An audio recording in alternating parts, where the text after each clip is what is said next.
बिस्मिल्लाहिर्रहमानिर्रहीम। अज़ीज़ तुलबा, आज के इस वीडियो में हम बात करने वाले हैं तशबीह के बारे में।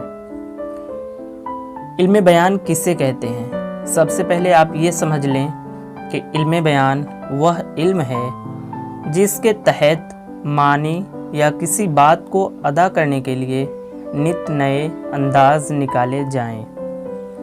इल्म बयान के अज्जाए तरकीबी में तशबीह का नाम आता है। तशबीह, अज़ीज़ तुलबा, किसी एक चीज़ को दूसरी चीज़ के मुकाबले में बयान करने को तशबीह कहते हैं।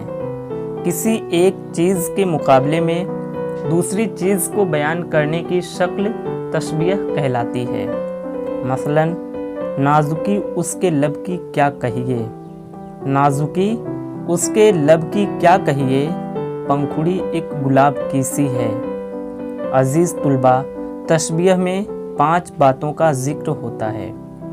उन्हें हम अज्जाए तशबीह कह सकते हैं। पहला मुशब्बह, दूसरा मुशब्बह ब, तीसरा वजह तशबीह, चौथा अर्ज़ तशबीह, पांचवा हुरूफ तशबीह। मीर के मज़कूरह शेर में नाजुकी उनके लब की क्या कहिए, पंखुड़ी एक गुलाब की सी है। इसमें लब मुशब्बह है क्योंकि उसे तशबीह देना है।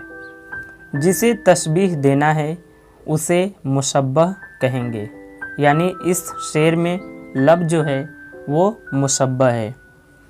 गुलाब की पंखुड़ी मुशब्बह ब है कि पंखुड़ी मुशब्बह ब है क्योंकि पंखुड़ी को मिसाल के लिए इस्तेमाल किया गया है।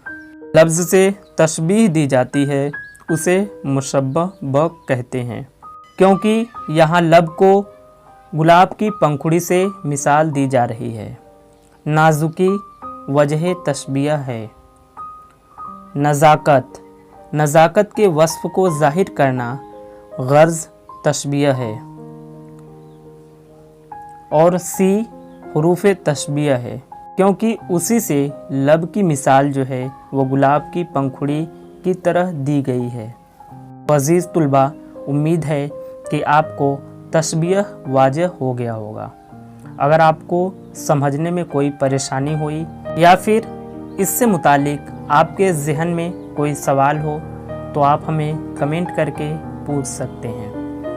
अज़ीज़ तुलबा, अगर आप हमारे चैनल पर नए हैं तो प्लीज़ हमारे चैनल को सब्सक्राइब कर लें और बेल आइकन प्रेस करना ना भूलें। हम उर्दू से मुताल्लिक ऐसे ही बेहतरीन वीडियो लेकर आपके सामने हाजिर होते हैं।